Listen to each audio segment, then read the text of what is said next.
Todo efeito natural tem uma causa espiritual e não natural. Uma causa natural apenas parece. É uma ilusão da memória vegetal e perecível. Não nos lembramos desses momentos no tempo em que imaginamos certos estados.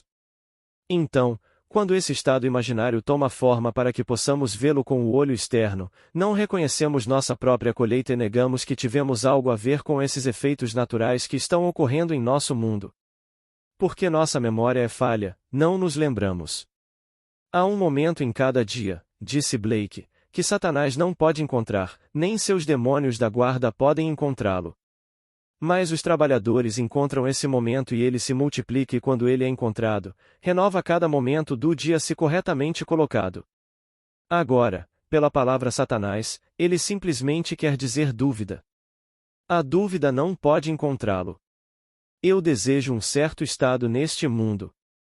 A razão me diz que é difícil, meus amigos me dizem que é impossível, e então, se eu duvido que algum dia poderia realizar isso, essa é a voz de Satanás falando comigo.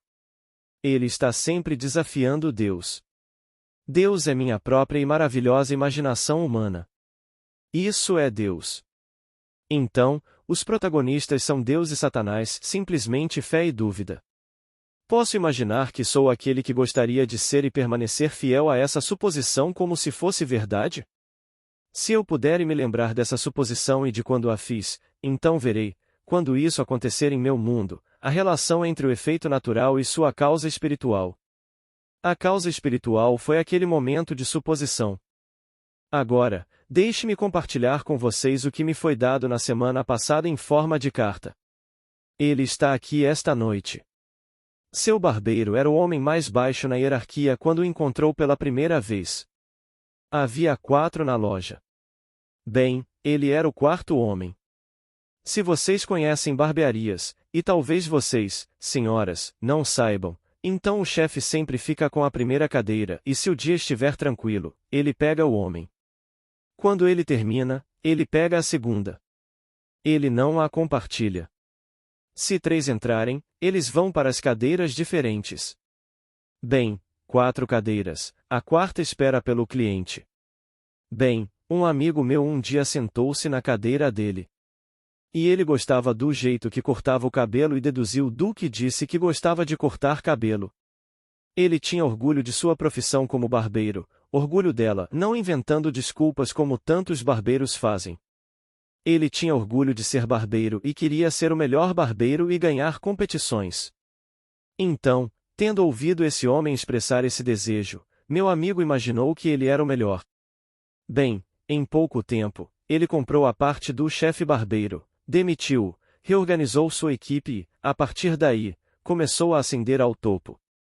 Bem, 3 semanas atrás, enquanto estava sentado em sua cadeira, que agora é sua, o chefe barbeiro é seu barbeiro, pois ele era o homem mais baixo, mas agora é o mais alto.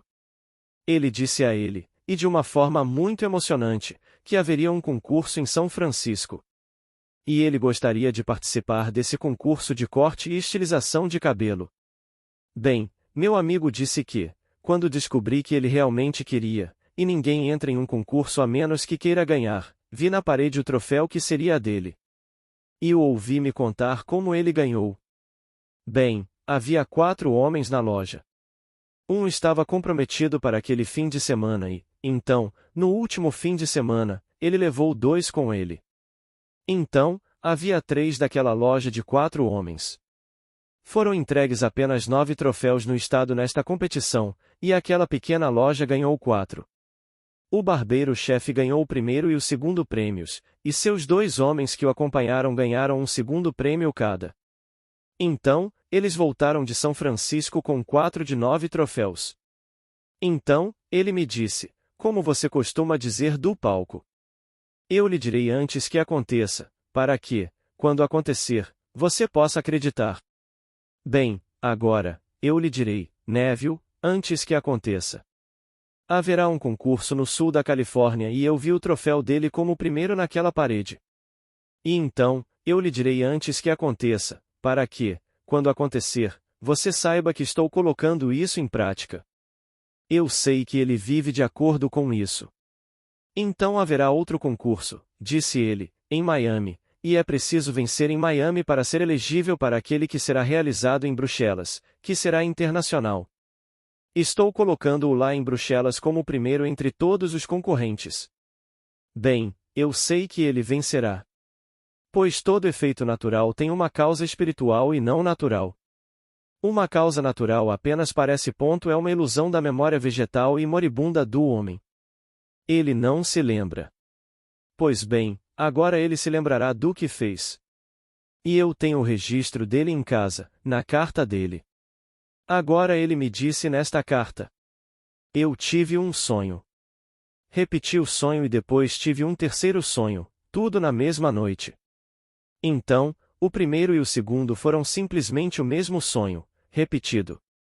Não trago os detalhes, disse ele, do sonho, mas era tudo sobre, em detalhes, estranhamente, o meu aniversário. Mas não consigo me lembrar de tudo o que aconteceu. Só sei que ali estava um homem de túnica branca com um livro na mão, aberto ao meio, com bordas douradas, e uma pena na mão, ou poderia ter sido uma foice. Ele parecia quase um desenho animado do Pai Tempo. E ele insistia que meu aniversário era um dia específico, e eu era igualmente enfático em afirmar que não era, porque eu sabia que meu aniversário era 19 de setembro de 1927, e ele insistia, apesar dos meus protestos, em apontar todas as coisas no livro.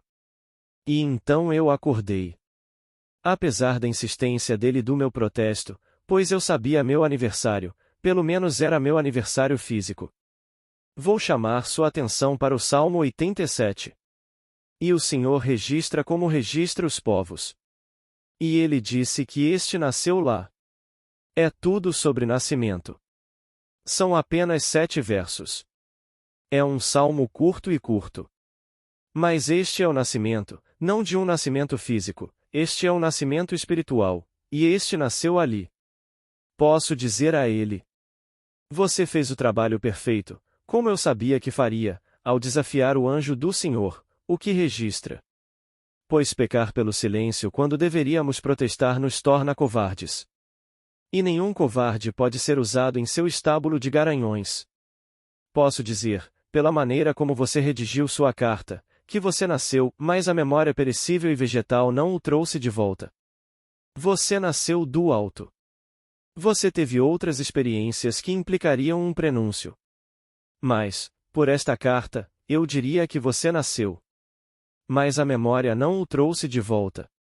Estou convencido disso pela sua carta. Pois tudo está no passado, não é presente e certamente não é futuro da maneira como você redigiu a carta. Pois você sabe a sua data de nascimento, que é física, e você disse 19 de setembro de 1927, e ele negou que esse fosse o dia do seu nascimento. Negar que esse fosse o dia do seu nascimento implicaria que você nasceu no mundo espiritual, porque ele representa não o mundo físico, mas o mundo espiritual. Então, eu diria de você, você nasceu do alto. Então, aproveite estes momentos, cada momento no tempo. É um momento especial, um momento precioso, um momento em que você pode realmente usá-lo para plantar o que quiser neste mundo e, lembrando-se desse momento, bem, ele tem que brotar. Pois todo efeito natural tem uma causa espiritual, e não uma causa natural. Bem, essa causa espiritual é aquele momento em que você ousa assumir que é o homem ou a mulher que gostaria de ser, ou que outro homem, no caso dele, o barbeiro, é o melhor que ele desejava ser. Então, você pode fazer isso não apenas para si mesmo, mas também para outro ou para muitos, como ele fez.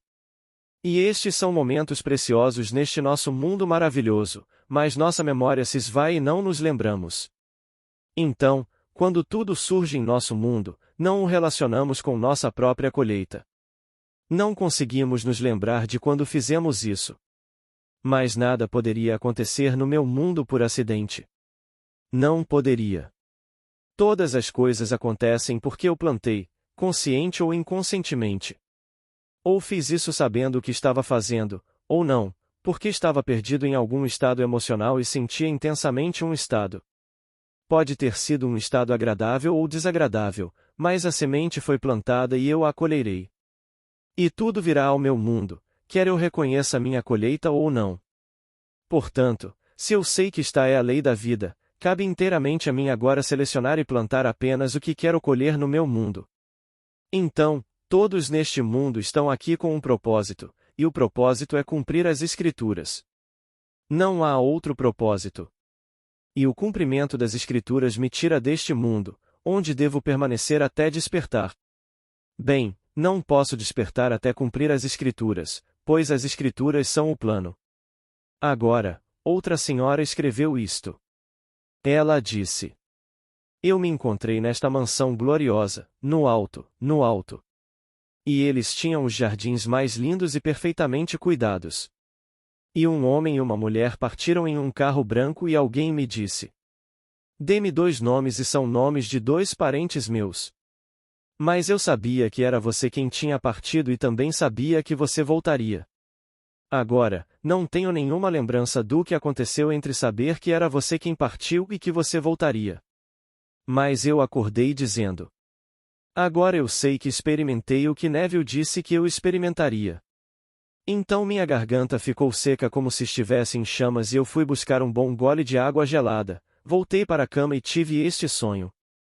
Eu estava em uma loja de departamentos e lá estava eu com todas aquelas Bíblias para noivas, Bíblias distribuídas para casamentos.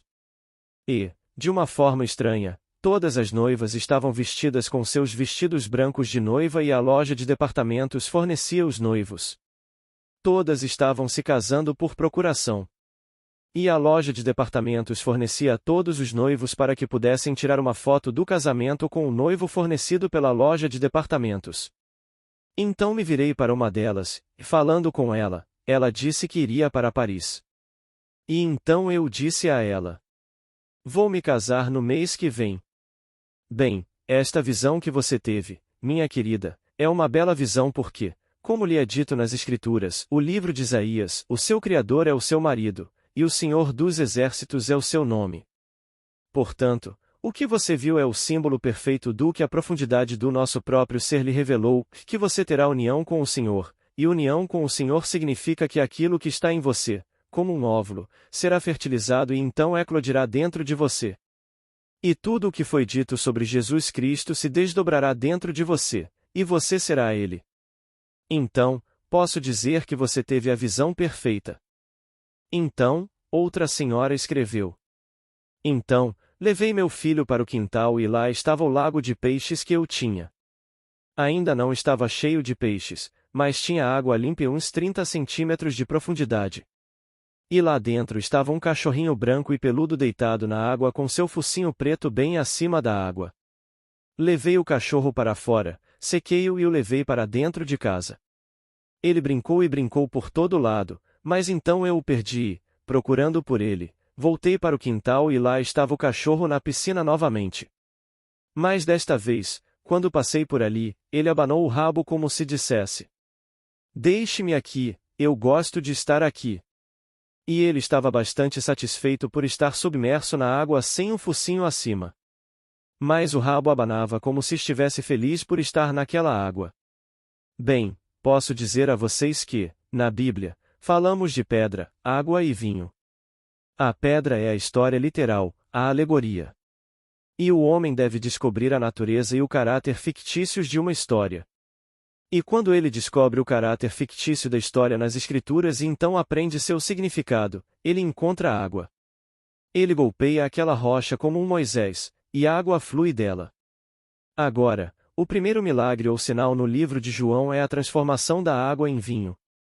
E então, lhe é dito: Enche os jarros de pedra com água e quando atirarem dos jarros de pedra, a água que estava no jarro de pedra era vinho, vinho perfeito, vinho adorável.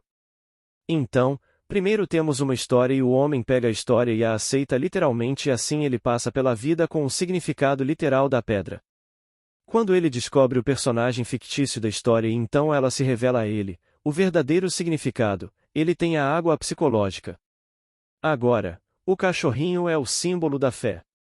Sua fé está agora no significado psicológico dessas grandes verdades. Se você aplicar o que sabe, você o converterá em vinho. Se você aplicar. Se você pegar o que sabe agora, que imaginar cria realidade, e ousar imaginar que você é agora o que gostaria de ser, então você está transformando essa água em vinho. Como nos conta o livro de Gênesis, quando Jacó levou o rebanho ao campo, o poço estava coberto com uma pedra. Ele rolou a pedra para longe, deu de beber ao rebanho e depois recolocou a pedra. Ele não a transformou em vinho, mas retirou água. Mas uma pedra a cobriu e escondeu a visão da água. Então a história é contada ao homem, porque é uma parábola, tudo é uma parábola, tudo é uma alegoria, e se você a tomar como factual e não como o que realmente é, a parábola mais maravilhosa do mundo, bem, então você nunca usará a sua imaginação para extrair água daquela pedra. Portanto, você não pode alimentar o rebanho. Mas se você puder realmente extrair de qualquer história nas Escrituras seu significado psicológico e contá-la ao mundo, como quando Isaque traz seu filho, e Isaque é cego e não enxerga, e ele tem 2 filhos. Um se chama Esaú e o outro se chama Jacó. E Jacó se cobre com pele de cabra para ter a sensação de pelos. Pois o primeiro era Esaú, e Esaú era todo peludo. E assim, quando Jacó enganou seu pai fazendo-o acreditar que ele era Esaú, Isaque lhe deu sua bênção. Então, pegue a história, e enquanto estou aqui agora, a razão me diz que não estou onde gostaria de estar, que não sou o homem que realmente desejo ser. Então, eu ignoro o que a razão está sugerindo. Nego tudo o que a razão dita. Fecho meus olhos para os fatos da vida, as coisas óbvias, e me visto mentalmente com tudo o que gostaria de ser. Imagino que as pessoas me veem como me viriam se eu fosse o homem que quero ser. Imagino que estou realmente onde estaria se fosse isso, e que estou realmente fazendo todas as coisas que faria, normal e naturalmente, se o que estou supondo fosse realmente verdade, se fosse um fato. Bem, agora, quando faço isso, estou me vestindo com as vestes externas da naturalidade dos fatos. Agora, quando abro os olhos para os fatos da vida, eles negam tudo o que fiz. Mas eu me lembro do que fiz. Eu capturei aquele momento precioso. Pois há aquele momento em cada dia que a dúvida não consegue encontrar, e seus ajudantes não conseguem encontrá-lo. Mas os trabalhadores encontram este momento e, assim, tornam-se trabalhadores. Você encontra este momento e se reveste de todas as coisas amáveis que deseja ser neste mundo e, tendo feito isso, pode quebrar o encanto. Abra os olhos para os fatos do mundo e os fatos negarão tudo o que você fez. Mas as Escrituras dizem que Isaque, tendo feito isso, tendo dado a bênção àquele momento, não pôde retirá-la. Ele não pôde retraí-la. E assim, quando Esaú vem ao mundo e diz a seu pai: "Mas você foi enganado, antes de tudo, ele tirou de mim meu direito de primogenitura. Agora ele está tirando de mim minha bênção.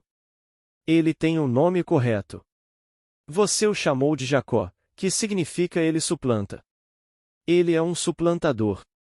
Mas o pai Isaque disse: "Embora ele tenha vindo por meio de engano e me enganado, fazendo-me acreditar que ele era Esaú, eu lhe dei a sua bênção e não posso retirá-la. Portanto, aquele momento não pode ser chamado de volta. Está a caminho e se moverá em direção a quê? A realização de si mesmo. E quando surge neste mundo, a súbita é apenas o surgimento dessa continuidade oculta. Então, ele estava se movendo, invisível para o mundo, e de repente rompe no mundo. Mas, tendo me lembrado do que fiz, posso agora relacionar essa causa espiritual, o que fiz, invisível para os outros, com o que vejo agora, que todo o vasto mundo compartilhará comigo. Então, no seu caso, meu caro, tendo visto o cachorrinho que é o símbolo de Caleb, ou o cão da fé, aquele que o acompanha, atravessa o rio com Jeushua para a terra prometida. Ninguém mais poderia ir. Então, ande com fé nisso. E o dia chegará, você transformará tudo isso em vinho. Em outras palavras, você se verá cumprindo as Escrituras. Tudo se desenrolará dentro de você. Na segunda-feira passada, contamos a história de Moisés e que ele não cruzou para a terra prometida, mas Jeushua atravessou. Você pode não estar familiarizado com as Escrituras, mas o nome original de Jeushua era Oséias, como nos é dito no livro de Números. Você encontrará isso no capítulo 13, versículo 16 de Números. E Moisés chamou Oséias, filho de Num, de Jeushua. Então, quando você pega o prefixo G e o coloca antes de Oséias, você transforma Oséias, que significa Salvador ou salvação, em aquele por quem Jeová salvará. Então, torna-se esse poder criativo que, na verdade, eu diria, fertiliza o que Moisés representou. Moisés representou o homem modelo. Veja que você faz tudo de acordo com o padrão como está sendo mostrado a você na montanha. Então, aqui, você está vendo tudo claramente. Isso é um padrão. Não altere uma pequena coisa. Faça exatamente como é mostrado a você na montanha. Mas eu não posso entrar. Esse é o óvulo perfeito. Esse é o óvulo. Mas um óvulo permanece apenas um óvulo até ser fertilizado. Ele deve ser fertilizado pelo espermatozoide. Então, esse espermatozoide deve penetrar na superfície do óvulo. Não deixa nenhum buraco, nem antes nem depois da penetração. E ninguém entende como isso acontece. Porque ninguém sabe, é tudo imaginação. Não preciso passar por nenhuma porta para me colocar em um quarto fechado. Cele o quarto, e posso imaginar que estou nele, e não abri uma porta para passar, e não derrubei a parede para passar, e quando saio, não passei por uma porta aberta, e não atravessei derrubando a parede. Entrei sem deixar nenhum buraco e saí sem deixar nenhum registro da minha entrada e saída. Assim, um pequeno espermatozoide penetra na superfície de um óvulo e não deixa nenhum buraco, nem antes nem depois da penetração. Mas, a menos que penetre, esse óvulo permanece apenas um padrão perfeito do que deveria ser ou poderia ser, mas nunca poderia, por si só, se desenvolver. É preciso que o espermatozoide o penetre para que ele se desenvolva. E assim, é Yeshua, que é o nome hebraico de Jesus. A palavra Jesus e a palavra Yeshua são a mesma coisa. Portanto, aquele por quem Jeová salvará. E assim, o homem desperta do sonho da vida. Se ele é um homem poderoso, um homem como aquele de quem falei mais cedo esta noite, alguém que desafiaria o anjo do Senhor e, apesar dos seus protestos, ainda insiste que não é a data certa. E aqui ele está apontando para o livro de Deus e mostrando-lhe que é. Mas, apesar disso, ele não pecou por silêncio. E porque ele não pecou por silêncio, ele pode ser usado perfeitamente no estábulo do Senhor. Para realmente impregnar aqueles que aceitaram a palavra de Deus e a têm dentro de si como um padrão. O padrão perfeito que um dia, tendo sido impregnado, deve romper dentro daquele indivíduo e se desdobrar dentro dele. Então, eu o parabenizo por suas realizações. Pois todos os que são despertados, se são desse espírito, são membros do estábulo do Senhor, usados para a fecundação, para inseminar as noivas de Deus. Pois ele é Deus. Todos neste mundo são Deus. Mas, como a senhora escreveu, ela disse. Eu escrevi esta carta.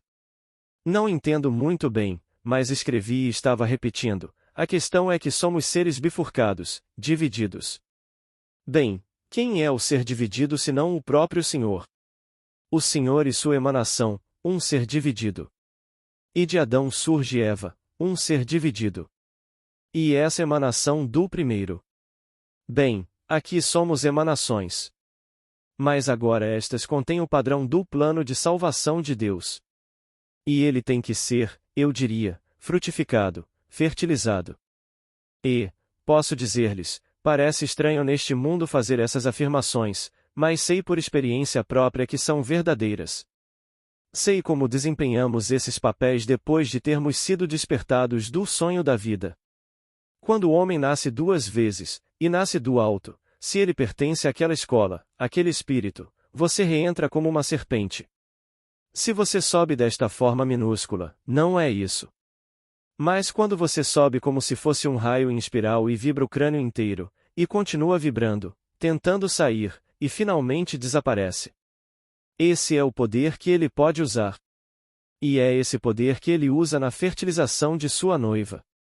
Mas esta noite, teste-o neste nível, desça a este nível e experimente. Há um momento em cada dia, e não apenas um momento, cada momento é um momento, se você tiver um desejo. Você poderia isolar esse momento e então se revestir da sensação do desejo realizado, seja ele qual for, até sentir de fato todos os tons da realidade, todas as coisas que normalmente sentiria se fosse verdade. Agora, não se esqueça daquele momento. Aquele momento é produtivo. E, no seu devido tempo, aquele momento aparecerá neste mundo, devidamente revestido de um fato objetivo. Se for preciso o vasto mundo inteiro para ajudar em seu nascimento, será preciso o vasto mundo inteiro. Se for preciso um exército de homens para fazê-lo acontecer, um exército de homens. Realmente não importa. Você não precisa guiá-lo. Tudo o que você precisa fazer é simplesmente fazê-lo. E então deixe-o sozinho, como se estivesse plantando uma semente no solo, confiante de que ela crescerá. Bem, então você simplesmente abandona isso, sabendo o que fez para não se surpreender quando isso acontecer em seu mundo. Então você quer ser um homem rico, tudo bem, suponha que você seja um homem rico. Não que isso tenha qualquer propósito neste mundo além de você tê-lo desejado. Porque o homem rico e o homem pobre são o mesmo ser. O estado pobre, o estado rico são apenas estados. O homem que ocupa o estado pobre é um indivíduo que nunca deixa de ser esse indivíduo. Mas se ele cair no estado de pobreza, bem, então você o chama de pobre. Mas ele não difere do homem que cai no estado de riqueza. Para o homem no estado de riqueza, ele não é melhor, ele tem dinheiro, muito dinheiro se for uma pessoa fabulosamente rica. Mas isso não o coloca em um sentido espiritual além do homem que é pobre. Mas o homem que é pobre não sabe que pode sair do estado de pobreza. Todos esses são estados, estados infinitos, e o homem cai cegamente em estados.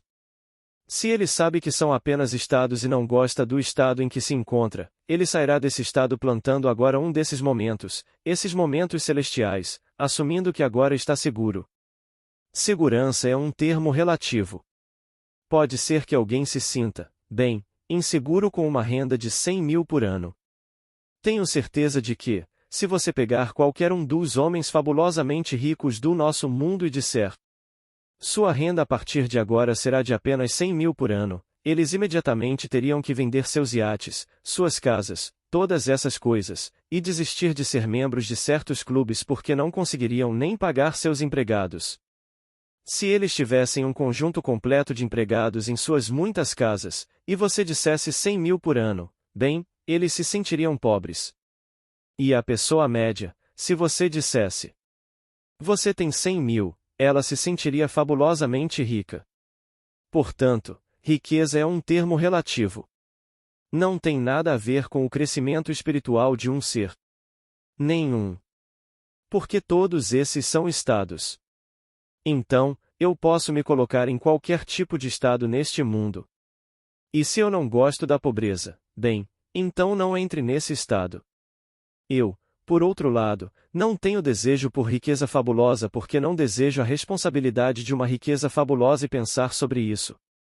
Não consigo entender como alguém que é fabulosamente rico tem tempo para pensar em questões espirituais. Ele está tão preocupado com sua riqueza, seu portfólio, que o observa de manhã, à tarde e à noite. E a primeira coisa que ele faz de manhã, quando recebe o jornal, ele abre essa seção. E ele a lê, como algumas mulheres abrem a seção social e a leem, como se realmente importasse. Mas elas o fazem. Há algumas que leem apenas os obituários e ganham a vida lendo isso e notificando todas as pessoas registradas como mortas que ele as conhecia. Sei que, quando meu sogro morreu, ele era um homem muito importante na cidade de Nova York. E quando ele morreu, por que a senhora Van Samoose recebeu inúmeras cartas de pessoas que alegavam conhecê-lo e que ele lhes havia prometido muito, e que ele morreu antes de poder realizar seu desejo? Algumas chegaram a imprimir todo tipo de coisa e disseram que ele as encomendou antes de morrer e depois escreveram seu nome errado. As gráficas enviam todo tipo de cartões pessoais, dizendo que o Sr. Van Samoose os encomendou antes de morrer. E quando os vimos, ora, o nome estava escrito errado. E então o advogado dela disse: simplesmente ignore, simplesmente esqueça. E ignore todos esses pedidos porque as pessoas ganham a vida lendo a coluna de obituários. Você ficaria surpreso com quantas pessoas caem nessa, porque naquele momento emocional, elas são levadas a pensar: bem, se meu marido fez isso, eu não gostaria de não cumprir, e então elas enviam um cheque pelo que ele havia encomendado, o que ele não me contou. E então eles enviam um belo cheque de 100 ou $200 por esses cartões idiotas.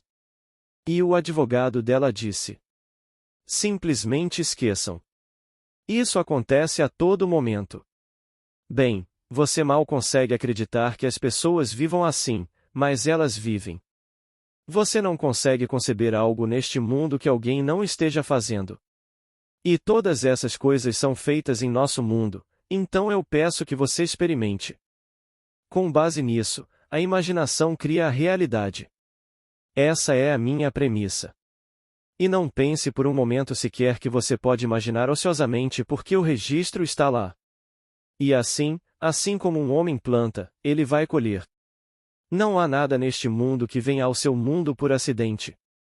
Mas você não se lembra do momento em que realmente fez isso. E então você não pode relacioná-lo ao efeito natural. Mas o efeito natural sempre tem uma causa espiritual e não uma causa natural. A causa natural apenas parece. É uma ilusão. Portanto, não deixe ninguém lhe dizer que você pode rastreá-lo a alguma causa física. A causa física, que é a causa natural, não é uma causa. É apenas um efeito. Todas as causas são espirituais e por espiritual quero dizer imaginal. Pois o homem é todo imaginação e Deus é homem e existe em nós e nós nele.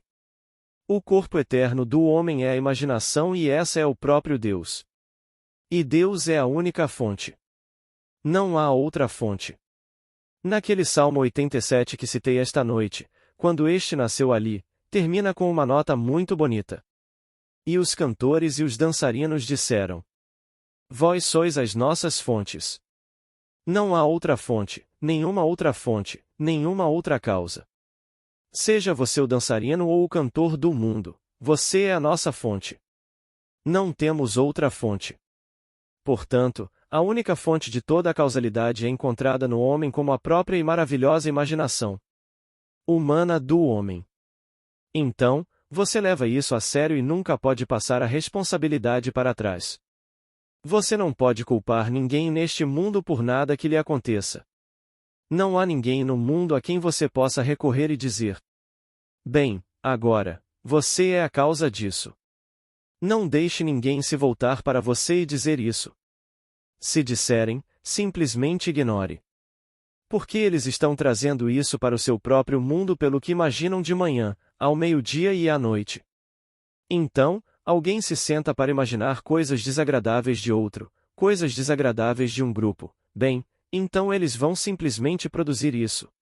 Não no grupo, mas neles mesmos. Então, vá para casa e viva isso.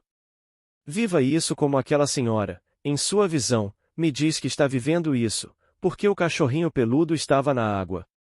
Sua fé está no conhecimento psicológico dessas histórias. Eu apenas peço a ela que não continue apenas bebendo água. Como lhe é dito no livro de Timóteo: não beba mais água, mas use um pouco de vinho por causa do seu estômago e das suas muitas enfermidades. Então, é bom saber o que fazer, mas nós somos o poder operante. E, portanto, devemos fazê-lo, não apenas saber o que fazer, mas devemos fazê-lo. Então, quando eu faço isso, paro de beber água e bebo vinho. Porque no minuto em que começo a aplicá-lo, estou usando vinho. Mas se eu sei o que fazer, mas não faço, bem, eu tenho a água, mas não a estou transformando em vinho. Então, que todos aqui pratiquem isso e coloquem isso em prática diária. E, posso dizer a vocês, isso não pode falhar. Não pode falhar. Agora, vamos entrar em silêncio. Agora, há alguma pergunta? Pergunta. Um transtorno físico? Chateado quando algo dá errado? Resposta. Bem, no que me diz respeito, meu corpo é um filtro emocional e carrega as marcas das minhas emoções predominantes. É isso que os corpos são filtros. Filtros emocionais. E então, se você persistir em uma certa emoção, uma de desânimo, uma disso, uma daquilo, eventualmente isso cobrará seu preço e você verá que deixa sua marca nesses filtros. Pois eles são filtros emocionais. Saber, antes de tudo, saber que é assim. E então parar ou tentar mudar essas emoções predominantes. Você sabe que tem amigos que, sempre que os encontra, reclamam, sempre reclamando. Bem, esse é um estado quase permanente para eles. Agora, discrimine entre o estado que eles ocupam e o ocupante. O ocupante não é isso. Mas se eles permanecerem em um estado por tempo suficiente, eles se sentirão em casa naquele estado. Se você os tirar, eles se sentirão desconfortáveis. Eles querem realmente sentir que ninguém os entende, que são isso, são aquilo. E se deliciam em sentir que são incompreendidos. Se você tentar tirá-los de lá, eles não querem. Eles se deleitam com isso. E há pessoas que vivem assim. Bem, não siga o exemplo. Diga a eles o que fazer, e se eles fizerem, eles vão sair dessa. Há pessoas que ligam para você e dizem: agora, olha aqui, eu quero fulano de tal. Obrigado, já chega. Ah, não, mas espere. Preciso lhe contar os fatos. E eles vão te segurar lá, se você deixar, por meia hora inteira, dando a você todos os fatos porque isso não pode ser feito. Então, eles expressam o que querem e então passam a lhe dizer por que é impossível. E então eles vivem desse jeito. Eles passam a vida desse jeito. Pergunta inaudível. Resposta. Bem, eu não diria que eles não deveriam estar na Bíblia. Temos 66 e isso é bom o suficiente. Os 27 do Novo e os 39 do Antigo, formando os 66 livros da Bíblia, eu os considero bastante completos. Mas o Evangelho de Tomé é um evangelho maravilhoso, perfeitamente maravilhoso. Mas nada se perde nas Escrituras por não ser incluído no cânon das Escrituras. Há muitas obras gloriosas que não estão incluídas no cânon. E você pode comprá-las em um único exemplar chamado Apócrifos. Tomé foi descoberto recentemente, mas você pode comprá-lo como um único exemplar. Mas a Bíblia não perdeu nada nem mesmo com a descoberta dos manuscritos do Mar Morto. Eles são lindos, maravilhosos, tratando principalmente de Isaías, mas isso não mudou nada no Isaías que temos, apenas o confirmou. Houve um tempo em que o livro de Hebreus não estava incluído em nossa Bíblia. Mas é um livro glorioso, mas agora faz parte da Bíblia. Por hoje é só. Boa noite. Gratidão por todos que chegaram até aqui. Curtam, comentem e compartilhem os conteúdos do canal, para que mais pessoas acessem esses ensinamentos. E se ainda não é inscrito, inscreva-se, e ative as notificações, para receber vídeos novos todos os dias. Muito obrigada. Paz e bênçãos na vida de todos.